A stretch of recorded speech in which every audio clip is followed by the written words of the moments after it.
Hello everyone, I am Aastha. Welcome करती हूँ आप सभी का अपने YouTube channel government job जेन्यू notification. ECGC से रिक्रूटमेंट नोटिफिकेशन रिलीज हो चुका है। कुछ टाइम पहले मैंने वीडियो अपलोड किया था जिसमें आपको ईसीजीसी पीओ पोस्ट के बारे में जानकारी दी थी और उसमें मैंने वैसे आपको सारी इंफॉर्मेशन देती थी, लेकिन अभी लेटेस्ट नोटिफिकेशन रिलीज हो चुका है। अभी हम ये न्यू नोटिफिकेशन के थ्रू सारी जानकारी लेंगे।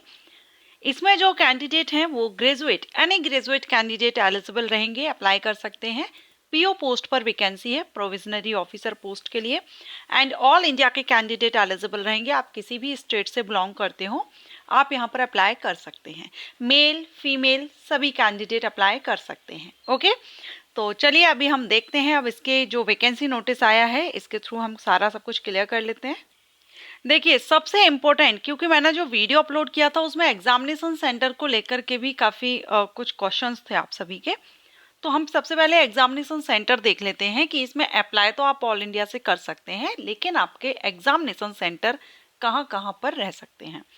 तो देखिए, यहाँ पर आप देख रहे हैं, यहाँ आपका जो एग्जामिनेशन, जो ऑनलाइन एग्जामिनेशन आपका रहेगा, और ये यहाँ पर 23 सेंटर्स, आपके 23 सेंटर हैं जहाँ पर ये एग्ज़ाम दे सकते हैं। कौन कौन से हैं? तो इसमें पहला है, आप देखेंगे यहाँ पर वाराणसी, भुवनेश्वर, रायपुर, गुवाहाटी, चेन्नई, कोयम्बटूर, बेंगलोर, एर्नाकुलम, एंड यहाँ पर है हैदराबाद, विजाग, दिल्ली, नोएडा, गुड़गांव, चंडीगढ़, मोहाली, कानपुर, पटना, रांची, जयपुर एंड मुंबई, थाना, नवी मुंबई, अहमदाबाद, गांधीनगर, पुणे, इंदौर, नागपुर, कोलकाता, प्रयागराज। ये एग्जामिनेशन सेंटर हैं। अब आप कहाँ से अप्लाई कर रहे हैं? आप अपने नज़दीकी किसी भी सेंटर को चूज कर सकते हैं। इसमें आपको प्रेफरेंस देना होगा, तो उसमें से कोई एक सेंटर आपको मिल जाएगा। ओके, तो ये आप सभी का क्वेश्चन था उस वीडियो पर। तो चलिए अब हम इसके इंपॉर्टेंट डेट्स को कवर करेंगे। तो ऑनलाइन एप्लीकेशन 14 सितंबर से स्टार्ट हो गए हैं एंड इसकी लास्ट डेट है 13 अक्टूबर। 13 अक्टूबर तक आप इसमें ऑनलाइन अप्लाई कर सकते हैं और इसकी जो फीस है वो भी आप 13 अक्टूबर तक दे सकते हैं। इसमें आपका जो सिलेक्शन प्रोसीजर है ये आपका pre examination, mains examination and interview होगा। तो आपका जो डाउनलोड कर पाएंगे आप ऑनलाइन रिटर्न एग्जामिनेशन का कॉल लेटर, ये 5 नवंबर 2024। ऑनलाइन रिटर्न एग्जामिनेशन आपका 16 नवंबर 2024 रहेगा एंड ऑनलाइन रिटर्न एग्जामिनेशन का जो रिजल्ट है वो आपका 16 दिसंबर से लेकर 31 दिसंबर 2024 के बीच में डिक्लेयर कर दिया जाएगा। एंड आपका जो इंटरव्यू होगा वो आपका यहाँ पर जनवरी या फरवरी 2025 में आपका रहेगा। यहाँ आपका जो सिलेक्शन है, मैंने आपको जो प्री एग्जामिनेशन बताया, तो यहाँ आपका एग्जामिनेशन एक ही यहाँ पर मेंशन किया गया है, ऑनलाइन रिटर्न एग्जामिनेशन। ठीक है, तो यहाँ पर आपका return examination, single online written examination जो आपका नवंबर में होगा। वैकेंसी यहाँ पर ज़्यादा नहीं आई हुई है, वैकेंसी टोटल यहाँ पर 40 वैकेंसी हैं। ओके, तो ये आप यहाँ पर देख लीजिए, लेकिन डिपार्टमेंट अच्छा है, पोस्ट अच्छी है, बहुत कम कैंडिडेट हैं जो इस तरह के डिपार्टमेंट्स के लिए जब वैकेंसीज आती हैं तो अप्लाई करते हैं। तो कंपटीशन इतना ज़्यादा, क्योंकि वैकेंसी भी कम है तो वैकेंसी के हिसाब से तो आपको काफ़ी कंपटीशन रहेगा, लेकिन कैंडिडेट कम ही अप्लाई करते हैं। अगर आपको सुइटेबल हो, आपको लगे 40 वैकेंसीज हैं और मुझे अप्लाई करना चाहिए, तो आप अप्लाई कर दीजिएगा। एज क्राइटेरिया आपकी 1 सितंबर 2024 से देखी जाएगी, जिसमें आपकी 21 से 30 साल होनी चाहिए। अगर आप ऐसे नहीं तो आप यहाँ पर देख सकते हैं, बर्थ डेट यहाँ पर दिया गया है, ईयर अनरिजर्व कैंडिडेट के लिए रहेगा ये 21 से 30 साल। अगर आप रिजर्व कैटेगरीज के कैंडिडेट हैं तो आपको यहाँ पर एज रिलैक्सेशन दिया जा रहा है। इसमें पीडब्ल्यूडी कैंडिडेट भी अप्लाई कर सकते हैं, सो पीडब्ल्यूडी कैंडिडेट भी रहेंगे। क्वालिफिकेशन यहाँ पर एनी ग्रेजुएट कैंडिडेट अप्लाई कर सकते हैं। 1 सितंबर 2024 तक आपकी क्वालिफिकेशन कंप्लीट हो, मींस ग्रेजुएशन आपकी कंप्लीट हो, आप यहाँ पर अप्लाई कर सकते हैं। अब क्वेश्चन आता है कि जो अपने रिजल्ट का वेट कर रहे हैं, उनका अभी तक रिजल्ट नहीं आया है, क्या वो अप्लाई कर सकते हैं या नहीं? तो देखिए, proper document from board, university या institute for having declared the result on और before 1 September 2024 has to be submitted at the time of interview. 1 सितंबर 2024 तक आपका रिजल्ट आ जाना चाहिए, इसी डेट तक आना चाहिए, और फिर यही डॉक्यूमेंट आपको इंटरव्यू के टाइम पर आपको देने होंगे।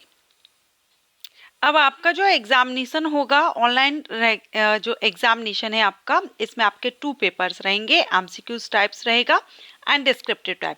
जो प्री और मेंस अलग अलग होता है, जैसे अदर बैंक में वैकेंसीज आती हैं तो उसमें पीओ के लिए pre exam, mains exam and interview. इसमें प्री और मेंस जो उसमें एमसीक्यूज एंड डिस्क्रिप्टिव अलग अलग होता है, लेकिन इसमें दोनों एक साथ ही हैं। ऑनलाइन एग्जामिनेशन आपका एक होगा जिसमें आपके 2 पार्ट कर दिए गए हैं, एक आपका एमसीक्यूज टाइप हो जाएगा, एक आपका डिस्क्रिप्टिव हो जाएगा। डिस्क्रिप्टिव आपका 40 मार्क्स का होगा, एमसीक्यूज आपका 200 का रहेगा। ठीक है, एमसीक्यूज में आप देखेंगे तो reasoning ability, English language, computer knowledge, general awareness, quantitative aptitude, total 200 question, 200 marks का, 140 मिनट की टाइमिंग दी जाएगी। किस सब्जेक्ट से कितने क्वेश्चंस हैं वो आप यहाँ पर देख रहे हैं। ये हो गया आपका एमसीक्यूज टाइप। इसके बाद आपका यहाँ पर डिस्क्रिप्टिव टाइप होगा जो कि इंग्लिश लैंग्वेज का होगा। इंग्लिश में ही ये एग्जाम होगा जिसमें ऐसे राइटिंग और प्रेजेस राइटिंग रहेगी। 20 मार्क्स का, टोटल 40 मिनट का रहेगा। इसमें आपको 2 ऑप्शन दिए जाएंगे, 2 में से कोई एक आपको करना होगा। डिस्क्रिप्टिव में जो ऐसे वगैरह लिखना है, इसके आपको 2 ऑप्शन रहेंगे, दोनों में से जो भी आप एक करना चाहें कर पाएंगे। एग्जामिनेशन सेंटर यहाँ पर देख रहे हैं तो एग्जामिनेशन सेंटर तो हम पहले ही देख ही चुके हैं यहाँ पर। ठीक है, सो एग्जामिनेशन, और हाँ, ये जो एमसीक्यूज टाइप एग्जामिनेशन होगा आपका, there will be the penalty for wrong answer marked in objective test for each question for which wrong answer. ठीक है, 0.25 मार्क माइनस किया जाएगा। एमसीक्यूज टाइप्स क्वेश्चन में नेगेटिव मार्किंग रहेगी। अब एग्जामिनेशन जब आप क्लियर कर लेते हैं तो इसके बाद होगा आपका इंटरव्यू। अब इंटरव्यू आपको कहाँ होगा, कहाँ जाना होगा इंटरव्यू में? तो इंटरव्यू आपका मुंबई, कोलकाता, दिल्ली, बेंगलोर, ये सिटीज दी गई हैं, यहाँ पर आपका इंटरव्यू होगा। अगर आप रिटन एग्जामिनेशन क्लियर कर लेंगे तो आपको यहाँ पर जो ऑफिसेज हैं ईसीजीसी के, वहाँ पर आपको जाना होगा इंटरव्यू के लिए। इंटरव्यू आपका टोटल 60 मार्क्स का होगा और इंटरव्यू में 40% लाना जरूरी है अनरिजर्व के लिए, और SC ST PWD के लिए 35% लाना जरूरी रहेगा इंटरव्यू में। ओके, एंड फाइनल मेरिट आपकी रिटन एग्जामिनेशन और इंटरव्यू दोनों की मार्किंग के बेस पर ही की जाएगी। अगर आप अप्लाई करना चाहते हैं तो ये इसकी ऑफिशियल साइट पर इसका नोटिफिकेशन आ चुका है। वैसे तो 14 सितंबर को ही आ गया था, लेकिन मैं थोड़ा लेट हो गई हूँ, आपको वीडियो प्रोवाइड नहीं कर पाई क्योंकि उस टाइम RRB NTPC की वैकेंसीज भी आई हुई हैं और उसके काफ़ी कमेंट आ रहे थे आपके रेलवे वीडियोस पर। मेरे बहुत से वीडियोस हैं, रेलवे जॉब प्रोफाइल अलग से क्रिएट की गई है जिसमें बहुत से वीडियोस अपलोड हैं, तो उन पर आपके ज़्यादा कमेंट आ रहे थे। तो मुझे लगा पहले जो मेरे व्यूअर्स हैं, सब्सक्राइबर्स हैं, जिस चीज़ की उनको डिमांड है पहले मैं उनको प्रोवाइड करूँ, उसके बाद आपको ये इन्फॉर्मेशन, क्योंकि दोनों ही ECGC भी ग्रेजुएशन लेवल का है और RRB NTPC भी ग्रेजुएशन लेवल पर वैकेंसीज आई हुई हैं। ओके, और इसमें वैकेंसी भी थोड़ा कम थी। खैर, अभी आपको सारी इन्फॉर्मेशन दे दी है। आपके मन में कोई क्वेश्चन हो तो आप मुझे कमेंट करके पूछ सकते हैं। अगर किसी पोस्ट से रिलेटेड आप वीडियो चाहते हो तो कमेंट कीजिएगा। ECGC क्या है आप जानना चाहते हो, आप मुझे कमेंट कीजिएगा। Thanks for watching.